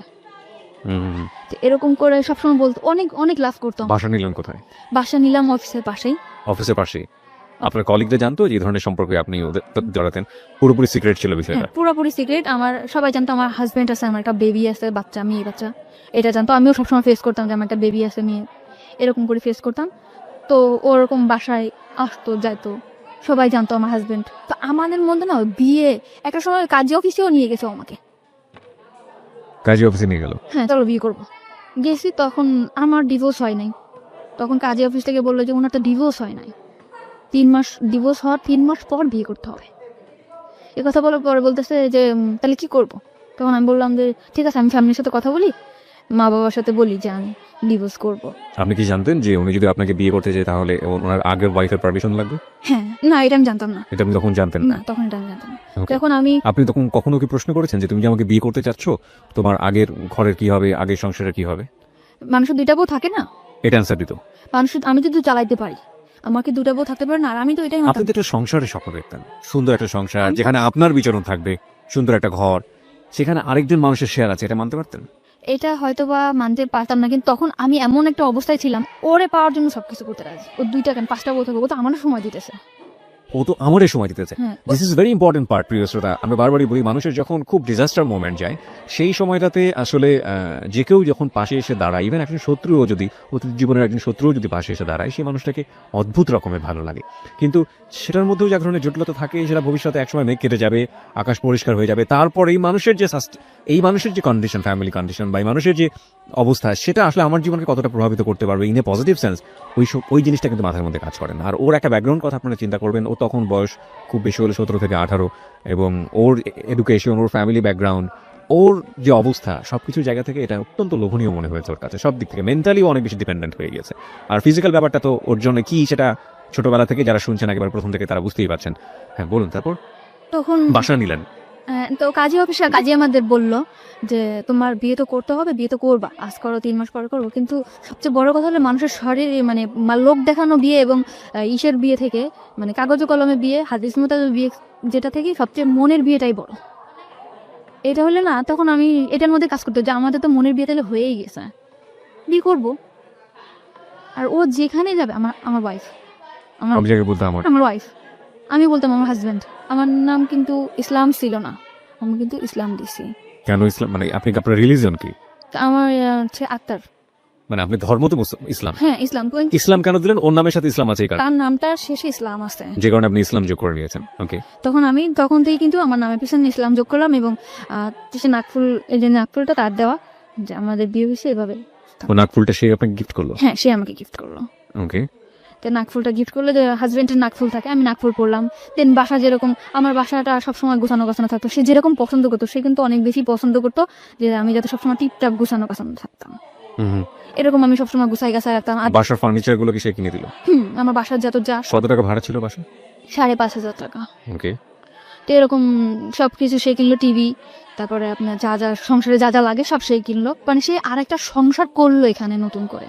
Okay. তাকে দেখে কখনো বোঝা যাবে না যে সে কখনো আমার ভবিষ্যতে ঠকাবে। ঠিক আছে, এরকম করে থাকলাম কিছুদিন। থাকার পরে আমি আবারও, মানে আমি এটা থাকলেও না, আমার ফ্যামিলিতে হয়েছে এর মধ্যে একটু মিস করছি। এর মধ্যে আমার ফ্যামিলিতে টুকটাক জানাইতাম যে আমার আর কোনো দরকার নাই। মানে আমার ফ্যামিলিতে আমি খুব বেশি অহংকার করা শুরু করলাম তখন। কেন অহংকার করলেন? যে আমার ওইরকম, মানে আপনার কি এরকম চিন্তা কখনই সবসময় কাজ করতে যে আপনি ফ্যামিলি থেকে ডিটাচড হতে চান, ফ্যামিলি থেকে নিজের মতো করে একটা? আমি চাইতাম যে আমার ফ্যামিলি থেকে আমি দূরে চলে যাই, আমার ফ্যামিলিটা আমার পছন্দ না। ওকে। তা আমি বলতাম যে আমার এখন তোমাদের পর আমার আর ডিপেন্ড করতে হবে না, আমি এখন আমার মতো করে থাকতে পারবো। আমার লাইফে এমন একটা মানুষ আসছে যে তোমাদের কথা আমার চিন্তা করতে হবে না। মানে সবসময় অহংকার করতাম আমার ফ্যামিলির প্রতি, যে তোমরা কেমন থাকো তার থেকে ভালো আমি থাকি, আমি অনেক বেশি ভালো থাকি, এরকম করে বললাম আমার ফ্যামিলিতে। এবং সেটা কি জানতো যে কি কারণে আপনি এই অহংকারটা করছেন? হ্যাঁ, তারা আমার প্রশ্ন করতো যে কেন এরকম করো, তুই বিয়ে করছো? হ্যাঁ, মানে আমার ফ্যামিলিতে আমি বলতাম যে আমি বিয়ে করছি, আমি ভালো আছি। আমার বাসা আমার বোনও চিনতো না, আমার মাও চিনতো না। বলতে না কখন? না, বলতাম ভালো আছি। ওকে। আর বলতাম ভালো আছি, এই জন্য তারা কখনো চাপও দিত না যে না আমি ভালো আছি। ওকে আর আমার গার্জিয়ানরা তত বেশি শক্ত ছিল না যে অন্যান্য বাচ্চারা যেরকম দূরে থাকলে মারধর করে একটা জায়গায় আনে, আমার মনে হয় ওরকম কখনো আমি পাই নাই, শক্ত গাইডেন্স। শক্ত গার্জেন আমি পাইনি। কিন্তু ও আমার অনেক বেশি শক্ত গার্জেন। ওর পারমিশন ছাড়া আমি কখনো বাসার থেকে নামতাম না, কখনো কোনো কারোর সাথে যোগাযোগ করতাম না। তো ওই চাকরিটা চলে এই মানে রিজার্ভ থেকে আসার পরে ওর কাছে যখন আসলাম, পুরা সিম কার্ড পুরা সব কিছু বন্ধ করে দিলাম ওর মতো করে। শুধু ওর নাম্বার, বোনের নাম্বার, দুলাভাইয়ের নাম্বারটাও ছিল না, বাবার নাম্বার, মার নাম্বার, এই কয়জনের নাম্বার ছাড়া আমার কোনো কলিগের নাম্বার, কারোর সাথে কোনো যোগাযোগ আমার ছিল না। আমার পৃথিবীটাই ও ছিল, আমার অফিস আর ও, এছাড়া কিছু না। ও তেমনি মানে যতটুকু সময় অফিসে থাকবো, অফিস শেষ করে বাসায় যে ড্রেসটা চেঞ্জ করে আমার বাসায় চলে আসবে। রাত 10টা, রাত্রে থাকতে পারতো না, যেহেতু সে ম্যারিড পার্সন, চলে যেত রাত্রে। তো এরকম পাশের ফ্ল্যাটের বা জিজ্ঞেস করতে, ভাবি ভাই আজ কেন চলে যায়? আমি সে বলতাম যে সে জুম কমনটা, সে রাত্রে নাইট চেক করতে হয়, অবশ্যই তাকে যেতে হবে।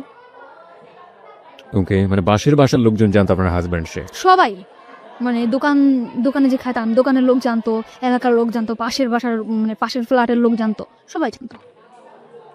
তো আমার ফ্যামিলিতে আমি অনেক বেশি কড়া করে ফেলছিলাম যে তোমার মা, তুমি আমার মা, তোমার আমার লাগবে না, তোমার মানে অনেক বেশি খারাপ ব্যবহার করতাম। লাগবে না, কারোর লাগবে না, আমি অনেক ভালো আছি, সবার থেকে আমি ভালো আছি, এরকম অহংকার করা শুরু করলাম।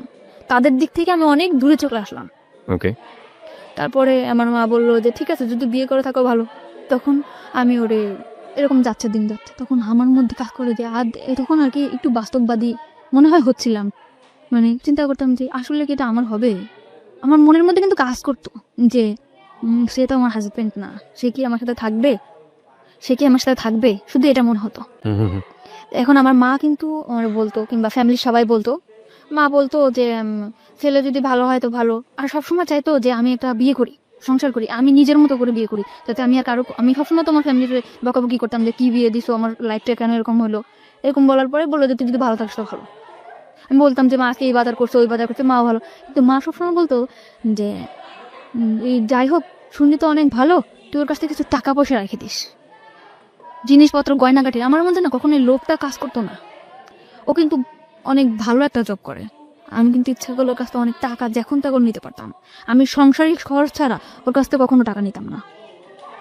মানে আমার মা কিন্তু সবসময় বলতো যে ওর কাছ থেকে টাকা নিয়ে রাখবি, 10,000 টাকা, 5,000 টাকা নিয়ে রাখ। এই কথাগুলো কিন্তু ওরা আমি কখনো বলতাম না, কারণ আমার ফ্যামিলি অনেক বেশি ছোট হয়ে যাবে ওর কাছে। ঠিক আছে, এরকম টাকার কথা বলতো। আমি আপনার মা কবে জানলো ওর সম্পর্কে? মা তো পরে বলার কথা। বোনের বাসা থেকে চলে আসার পরে কিভাবে? ফোন দিয়ে বলছি, আমি ফোন দিয়ে বলছি ফোন দিয়ে কি বলেছিলেন? যে আমি মানে আমার বললো যে তুই বাড়িতে আসিস না, যোগাযোগ করিস না। তখন আমি বললাম ভালো আছে, আমি বিয়ে করছি। তখন ওর সাথেও ফোনে কথা বললো। ওর সঙ্গে কথা বলতো, কি বললো? বললো আন্টি আমি ওর সাথে একসাথে চাকরি করি, ভালো, ও খুব ভালো মেয়ে, এই সেটা বললো। কিন্তু আমাদের মধ্যে যে রিলেশন আছে ও বলো মানে ওইটা বলেনি যে ও আপনাকে বিয়ে করেছে? না। ওকে, কিন্তু ও বললো যে ওর নিয়ে কোনো টেনশন করা লাগবে না, আমি আছি ওর পিছনে, সারা জীবন থাকবো। ওকে। ওর স্ট্যাটাস কি, ফ্যামিলি স্ট্যাটাস কি অবস্থায় আছে কিছুই জানে না না আপনার ফ্যামিলি? না। ওকে, ফাইন। তারপর? কিন্তু বলছিলাম মারে যে মা, মানে পরে বলছি যে মা আমি, ও কিন্তু পরে বললো যে ও সব জানে শুনে তোরে বিয়ে করছে। আমি বলছি হ্যাঁ, ওর একটা বাচ্চা আছে, কিন্তু বউ নেই। কিন্তু ওর বউ নেই? মারে মিথ্যা কথা বলছি যে মা, আমার পুরো ফ্যামিলিতে বলছি যে ওটা বাচ্চা আছে কিন্তু ওর বউ নেই। এটা বলার পরে তো বললো ঠিক আছে, তুই যদি সুখে থাকিস তুই থাক। কিন্তু আমার সবসময় আমার মা কান ভাঙানি দিত, তোর কাছ থেকে টাকা নিয়ে, এটা নিয়ে, ওটা নিয়ে। কিন্তু এটা আমি নিতে পারতাম। ওর কাছ থেকে টাকা নিয়ে এটা নিয়ে ওটা নিয়ে? ওকে। কিন্তু এটা আমি ওরে চাইতেও পারতাম না। কিন্তু একদিন আমি চাইছি, একদিন আমি বললাম যে তুমি আমার টাকা দাও, তোমার লাইফ থেকে আমি চলে যাবো। তুমি মানে টাকা দাও, তোমার লাইফ থেকে আমি চলে যাবো। লাইফ থেকে চলে যাওয়ার প্রশ্নটা কেন আসলো? মানে চলে যাওয়ার প্রশ্নটাকে আমি চিন্তা করতেছি যে ও কি সত্যি আমার কোনোদিন স্ত্রীর মর্যাদা দিতে পারবে? আমরা যেখানে একটা জায়গায় চাকরি করি, সবাই তো জানে যে আমি কোন জায়গা থেকে আসছি, আমি জিন্স করছি সবার সাথে। ওর যে একটা রেকর্ড, এটা তো খারাপ হবে অফিসে। Okay, very good, very good, very good thinking. তারপর? ঠিক আছে, ওর যে একটা মানে যে পজিশনে আসছে, সবাই তো ওরা অসম্মান করবে। হ্যাঁ। তো আমি যদি এরকম একটা জায়গা থেকে আসছি, আমার লাইফে এত দুর্ঘটনা, সবাই কি ভাববে? তা আমি ওর লাইফ থেকে চলে যাবো। এটা আপনার মধ্যে সেন্স করেছে নাকি ওর আচরণের মধ্যে জিনিসগুলো ছিল? কখনো আচরণ চেঞ্জ হয়নি, ও কখনো আমার দূরে সরাইতে চায় না। আমি সবসময় বলতাম আমি চলে যাবো, থাকবো না, আমি তোমার সাথে থাকবো না, এটা বলতাম। ওকে। আর আমার মধ্যে কাজ করতে হচ্ছে আমার সাথে তো বিয়ে হয়নি, আদৌ কি থাকবে? সবসময় দুর্বলতা। না, একটা জিনিস আমি বুঝতে পারছি, সেটা হচ্ছে যে আপনি নাজিমের সঙ্গে তখন তো আপনি চাইলে ডিভোর্স দিতে পারতেন, যেহেতু আপনাকে বিয়ে করতে চাচ্ছে। আপনি ডিভোর্সটা কেন দেননি? আপনি কেন ডিভোর্স দেননি? আমি চাইছিলাম যে সে ডিভোর্স দিক। নাজিম আপনাকে ডিভোর্স দিক? নাজিম না, রিপন। সরি, রিপন আপনাকে ডিভোর্স দিক। হ্যাঁ। রিপন আপনাকে ডিভোর্স আর ওর দিয়ে আপনার লাভটা কি? না, আমি ওর প্রতি আমার কোনো ইয়াই ছিল না। তো তাহলে আপনি কেন দেননি? ওর প্রতি মানে ওর পিছনে আমি চিন্তা করতাম যে ওর পিছনে আমি 1 সেকেন্ড নষ্ট করি, ওইটাই আমার নষ্ট। ডিভোর্স যাক যা হয় হোক। কিন্তু আপনার তো এই ভদ্রলোককে পাওয়ার জন্য, বিয়ে করার জন্য আপনার অন্তত আপনার জায়গা থেকে পথটাকে ওপেন মানে খোলাসা রাখতে হবে। সেই জায়গাটা থেকে তো আপনাকে সিঙ্গেল স্ট্যাটাসে আসতে হবে। আপনি তো কাগজে কলমে তখনও কারো না কারো বিবাহিত বউ। তো আপনার কখনো মনে হয়নি যে আপনি ওকে ডিভোর্স দিয়ে দিবেন, রিপনকে ডিভোর্স? তো বহুবার মনে হচ্ছে যাই ডিভোর্স করি, আবার মনে হচ্ছে না করবো, সমস্যা কি। কিন্তু ওইভাবে যদি আমি জানতাম যে আসলে আমাদের অমুক ডেটে বিয়ে কিংবা আসলে বিয়েটা মানে ফিক্স করা যদি থাকতো তাহলে আপনি এরকম একটা, কিন্তু আসলে বিয়ের ব্যাপারটা খুব ইমোশনাল ছিল, চলো করে ফেলি, করে ফেলি, তারপর আবার যা সেরকম অবস্থায় চলে যাওয়া। ওকে, মানে সিরিয়াস ছিলেন না আপনার আলটিমেটলি। ইমোশন যখন আসতো তখন সবকিছু করে ফেলবো, ইমোশনটা থেমে গেলে আবার আগের জায়গায়। Very important. ওকে, তারপর তখন আমি ওরে বললাম যে আমি তোমার লাইফ থেকে চলে যাবো। তখন ও বললো কেন চলে যাবা? আমি বলছি, থাকবে না, কারণ এইভাবে হয়, তুমি কখনো আমার সাথে রাত্রে থাকতেছো না, তুমি আমার বিয়ে করতেছো না, আমি এইভাবে কি সংসার জীবন হয়? আমার একটা সংসার নয় এটা। তখন ও বললো যে তুমি আমার লাইফ থেকে চলে যাও, তুমি টাকা চাচ্ছ, তুমি টাকা নিবা, কিন্তু এই বাসায় থাকবা, তুমি এই বাসা থেকে কোথাও যেতে পারবা না। ও টাকার নিয়ে আপনাকে প্রশ্ন করেনি যে তুমি টাকা দিয়ে কি করবা? কোনো দিনও প্রশ্ন করেনি, কোনো প্রশ্ন সে করেনি। টাকা চাচ্ছ, টাকা নিবা। হ্যাঁ, টাকা চাচ্ছ, টাকা নাও, তোমার অ্যাকাউন্ট করে দিয়েছি, অ্যাকাউন্টে রাখো, তাও ভালো, কিন্তু তোমার আমি কখনো আমার জীবন থেকে তুমি যেতে পারবা না। পাখি, আপনি বলছিলেন যে আপনার 1 সপ্তাহের মধ্যে বিয়ে হয়ে যাবে, এরকম একটা পরিস্থিতি তৈরি হয়েছে আপনার ফ্যামিলিতে। আর এই আমাদের গেস্টকে দেখার জন্য আপনারা ফেসবুকে আসতে পারেন। আমাদের ফেসবুকের ঠিকানা www.facebook.com/abcradiofm89.2। এছাড়াও আপনি চলে আসতে পারেন আমার ফেসবুক পেজে। আমার ফেসবুকের ঠিকানা হচ্ছে facebook.com/kibria.rj, KEBRIA, স্পেলিংটা হচ্ছে KEBRIA.RJ। ওকে, বলুন তারপর। তারপর 1 সপ্তাহের মধ্যে বিয়ে ঠিক হলো। ছেলে দেখার পর বললো ঠিক আছে, আমার পছন্দ হয়েছে, আমি ওকে বিয়ে করতে চাই। ওকে, ছেলে কি করে? ছেলে বাড়িতে কৃষিকাজ করে। তা আমিও বললাম যে ঠিক আছে, ফ্যামিলি থেকে যখন দিতেছে আমি বিয়ে করবো। বাবা বাড়ি ঘর সব দেখে আসলো, বিয়ের দিনও পড়লো, হয়েও গেছে। তার বাড়িতে গেছি, মানে হয়েছে কি, তার বাড়িতে গেছে, তার চাচার যে ঘরটা আছে সেই ঘরটা দেখাইছে, তার চাচার বাড়িটা দেখাইছে। মানে যখন ঘর বাড়ি দেখাবে তখন সেই চাচার বাড়িটা দেখিয়েছে? আচ্ছা। তার যে মূল বাসা সেটা সে দেখাই নাই। আচ্ছা। তা আমার ফ্যামিলিও বুঝতে পারে নাই। বিয়ের পরে আমাকে উঠাইছে একটা ভাঙার ঘরের ভিতরে, ঘরটা একদম হেলে পড়ে যাবে, উপরে টালি, নিচে আছে বেড়া আছে। আমি আমার হাজবেন্ডকে জিজ্ঞেস করলাম যে আপনাদের এই এটা কেন? তখন বললো কি চাচার বাড়ি আর আমার বাড়ি কি এক না? তখন আমি বললাম চাচার বাড়ি আর তোমার বাড়ি এক তো সেটা তো কথা না, আমার তো ঘর যেটা, আমার যেই ঘরটা আমি থাকবো সেই ঘরটা যদি ভালো না হয় আমি কেমনে থাকবো? ঘরটা তো এখনই আমার শরীরে পড়ে যাও। আমি বললো পড়বে না, সব ঠিক হয়ে যাবে, আমার জায়গা জমি আছে, বিক্রি করে। তো তখন আমি মানে নিলাম চুপচাপ যে যা হোক হয়েছে, জীবন তো অনেক ভুল হয়েছে। আর আমি ম্যারিড পার্সন ছিলাম, সে আনম্যারিড ছেলে। এটা সে জানতো? তার কাছে বলা হয়েছে? তাকে কিন্তু বিয়ের আগে জিজ্ঞেস করা হয়েছে যে আপনি কি ম্যারিড পার্সন? সে বলছে যে না, আমি ম্যারিড পার্সন না। এবং আপনার সম্পর্কে বলা হয়েছে যে? আমি নিজে তাকে বলছি যে আমি দুটো বিয়ে করেছি, আমি এরকম রিলেশন করে 2টা বিয়ে করছি। এবং কি কারণে বিয়ে করেছি কারণটা বলেননি কখনো? তো বলছি যে আমি রিলেশন করে বিয়ে করছি, দুটো বিয়ে করেছি। হ্যাঁ, সেটা শুনেই আমার প্রতি হয়েছে যে বিয়ের সাথে কোনো ব্যাপার না, আপনার দেখে আমার খুব ভালো লাগছে। ওকে। তারপর আমরা আমার বাবার বাড়ি বেড়াতে আসলাম, বেড়াতে আসার পরে এইভাবে দিন যায়। তারপরও আমি শহরে তো মানুষ হয়েছি, তারপরও আমি অনেক কিছু মিস করতাম যে এই জিনিসটা নাই, সংসারে এই জিনিসটা নাই। অনেক কষ্টে দিন যেত আমার। তার আর কোনো ভাই বোন ছিল না, সে একটাই ছিল। ওকে। এখন আস্তে আস্তে আমার হাজবেন্ডের মধ্যে দেখতাম পরিবর্তন। কি পরিবর্তন? সে ফোনে কথা বলে, গ্রামের ছেলে তাও ফোনে কথা। কি ব্যাপার, তুমি কার সাথে কথা বলো? বলি কথা। তারপর আমি জানতে পারলাম, অনেক ভাবে জানতে পারলাম, চেষ্টা করে প্রায় 2-3 মাস পর জানতে পারলাম সে আগে একটা বিয়ে করছিল। সে আমার কাছে মাপটা এসে যে আমি বিয়ে করছি, তুমি মাপ করে দাও, আমি তোমার বলতে পারি না। সে বিয়ের আগে তো আমি আপনাকে জিজ্ঞেস করছিলাম, আপনি আমাকে কেন বলেননি? ওকে। পরে বলতেছে তোমাকে আমার এত ভালো লাগছে যে তোমার কথা যদি আমি বলতাম তাহলে হয়তো তুমি বিয়েটা রাজি হতাম। আচ্ছা। তখন আমি বললাম যে ঠিক আছে, যা গেছে, আপনি ওর মেয়ের সাথে যোগাযোগ করেন না, আমি করবো না। ওকে। তারপরও মেয়েটার সাথে যোগাযোগ করে। তখন আমি বললাম খুলনাতেই রাখবো না, তোমাকে আমি নিয়ে চলে যাবো ঢাকাতে। ঢাকা আসতে গেলে কিছু টাকা লাগবে, কিন্তু আমার বিয়ের মধ্যে কোনো কিছু দেয় নাই। শাড়ি গয়না যা দেওয়া লাগে, গয়নাঘাটি কিছু দেয় না, এমনি শাড়ি, চুড়ি, লিপস্টিক, এটা যা দেওয়া লাগে দিছে। এখন একটা রুলি দিছিল স্বর্ণের। তখন আমি মারে বললাম যে মা, এই রুলিটা আমরা বেশ বন্ধক রাখি, এখন ক্যাশ টাকা তো আমার কাছে কিছু নেই, বন্ধক রাখা, আমি টাকাটা নিয়ে দিই, তুমি ও পরে চাকরি করে যখন টাকা ছাড়া যাবে তখন। তখন বললো যে ঠিক আছে চল বন্ধক রাখতে যাই। বন্ধ করে যখন রাখতে গেছি তখন আঙ্কেল আমারে বলে তুমি কি দুষ্টামি করতে আসছো আমার সাথে? কোন আঙ্কেল? মানে জুয়েলারির যে আঙ্কেল। ওকে। বলছি কেন আঙ্কেল? বলতেছে অবশ্যই, তুমি এটা এমনিটি স্বর্ণ রিয়াই না, তুমি বলতেছো এটা স্বর্ণের। আমি বলছি কেন, এটা আমার বিয়েতে দিছে, এটা কেন এমনিটি স্বর্ণ? এটা স্বর্ণের পানিতে ধোয়া, এটা 6 মাস পর কালার যাবে। তখন আমি আমার হাজবেন্ডের ফোন দিলাম যে তুমি আমাদের মানে টাউন আছে, টাউনে আসো, তখন দোকানে নিয়ে গেলাম, যেটা কি এটা তো স্বর্ণের না। তো বলতেছে কে বলছে স্বর্ণের না, অন্য দোকানে চলো। আমি বললাম, তুমি কোন দোকানে যাবা স্বর্ণপটির মধ্যে?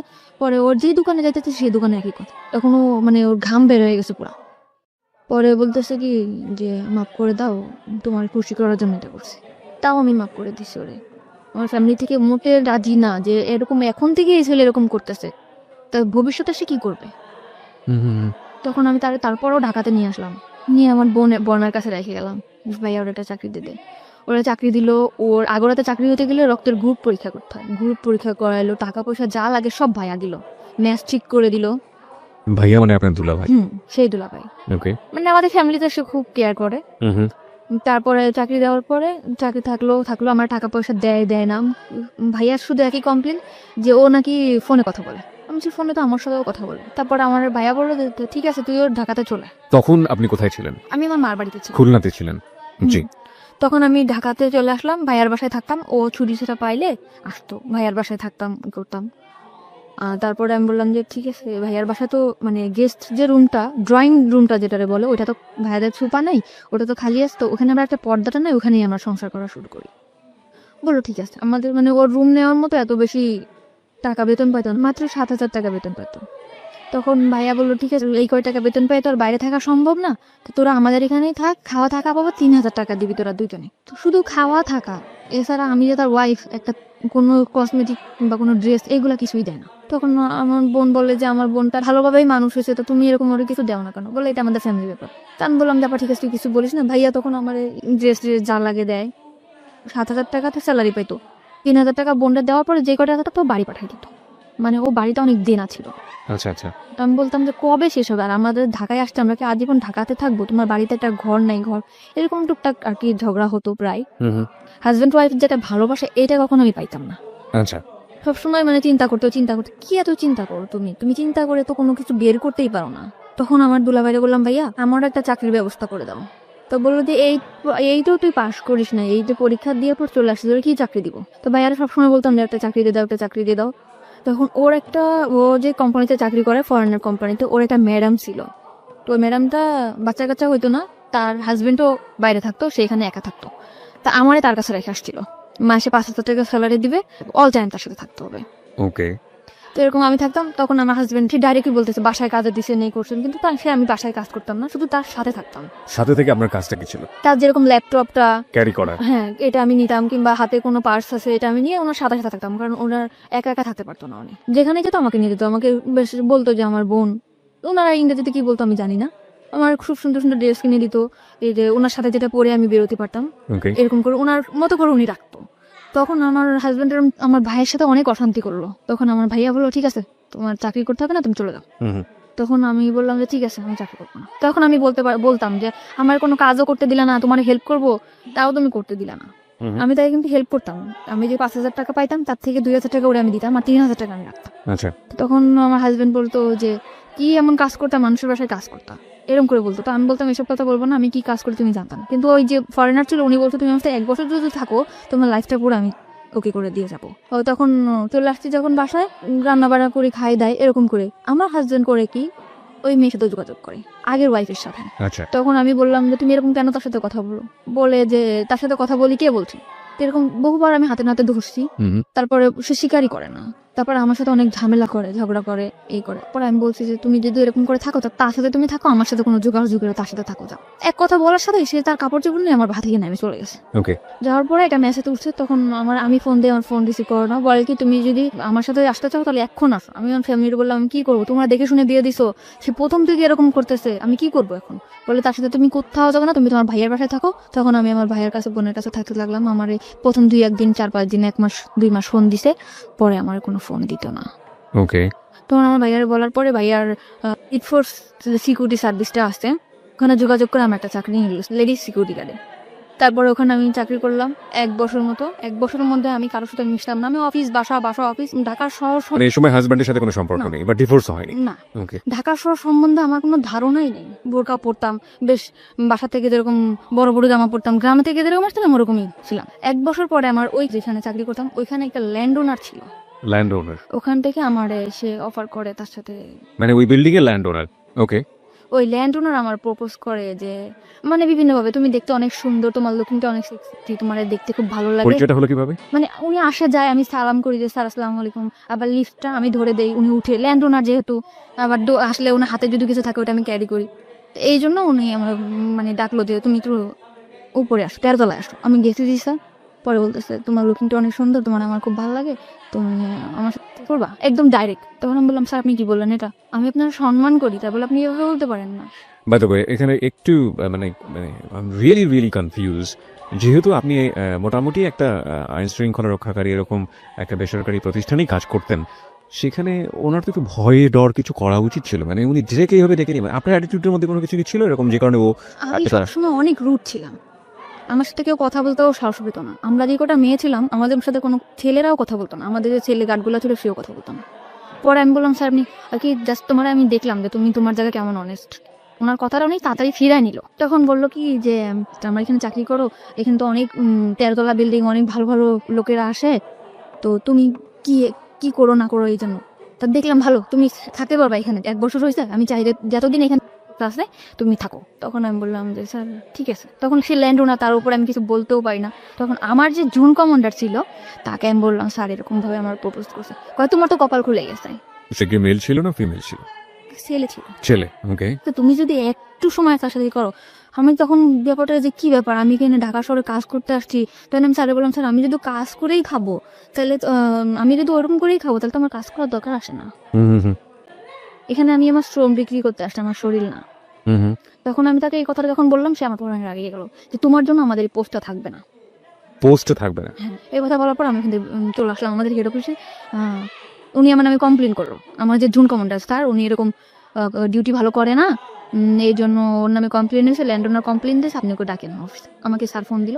আমি ভর্তি হওয়ার পরে কখন আর অফিসে যাই নাই, ওই ফার্স্ট টাইম। ওকে। খুব ভয় পাচ্ছি আমি, স্যার আপনি আমাকে কেন ডাকছেন, কি আমি জানি কি হয়েছে না হয়েছে। আমি পরে স্যারের বললাম যে স্যার আপনি আমার বাবার বয়স এরকম এরকম ব্যাপার।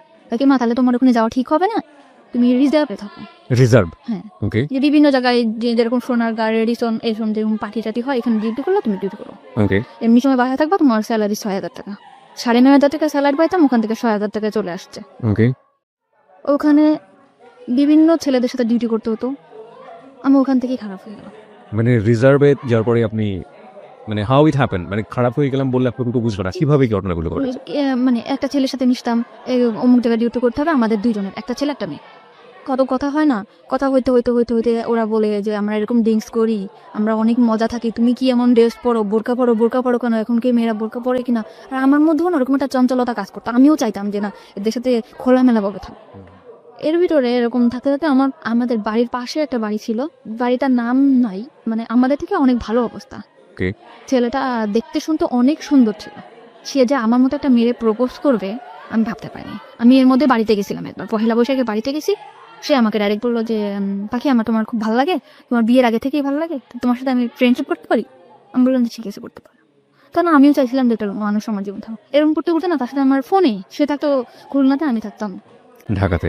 ফোনে রিচার্জ করে দিতাম, আমি চাকরি করতাম, ফোনে রিচার্জ করে দিতাম 50 টাকা 100 টাকা, কোনো গেঞ্জি যা পারতাম কিনে রাখতাম ওর জন্য। ও খুশি হতো, ও আমার অনেক বেশি মানে আমার কথা দিয়ে ভুলায় রাখতো। আমি এখন যেটা বুঝি যে না আমার কথা দিয়ে ভুলায় রাখে, মানে বিভিন্ন রকম কথা বলতো। ও আমাকে কখনো একটা সুতাও কিনে দিত না, কিন্তু আমি চিন্তা করতাম যে ওরে কি পরলে ভাল লাগবে, কি করলে ভাল লাগবে, এটা করতাম। যেমন প্যান্ট, শার্ট, টি শার্ট, ঘড়ি এগুলো কিনতাম, বিভিন্ন উপর টাকা দিতাম। আমি আর যে 6,000 টাকা থেকে মানে অল্প কিছু, ধরুন 200-500, তখন ওইটাই আমার কাছে বেশি ছিল, ওরকম দিতাম। ও নিত, ও চাইতো।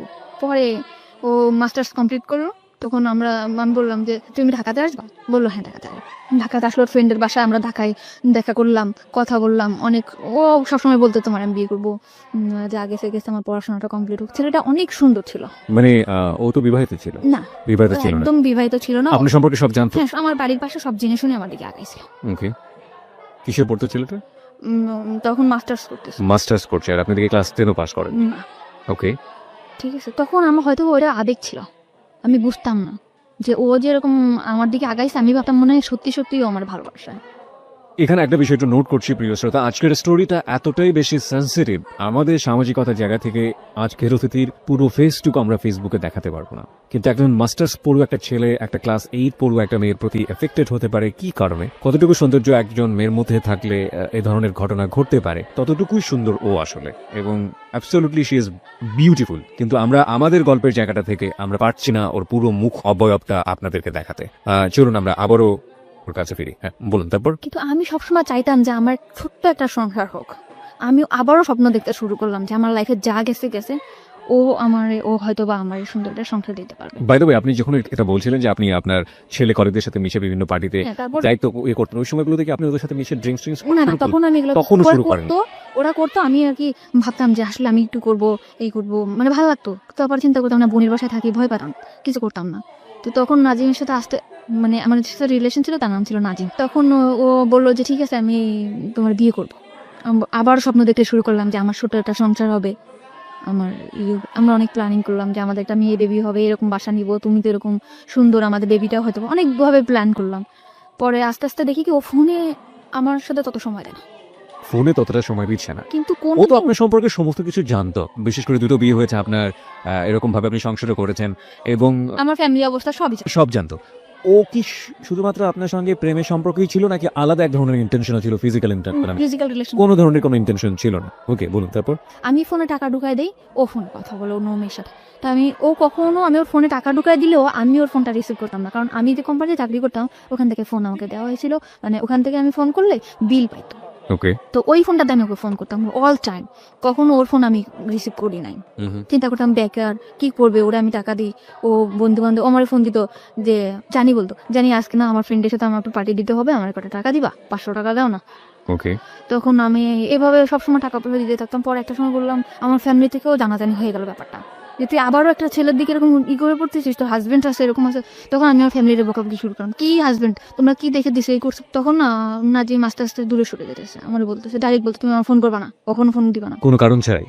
তুমি আমার সবসময় ফোর্স করো, কার সাথে কথা বলি, কি করি না করি, তুমি আমার তখন আপনার হাজবেন্ডের সঙ্গে একেবারেই আপনার যোগাযোগ অফ। একদম যোগাযোগ। বাই দ্য ওয়ে, আপনার হাজবেন্ডের নাম যেন কি ছিল? রিপন। রিপনের সঙ্গে আপনার যোগাযোগ পুরোপুরি অফ।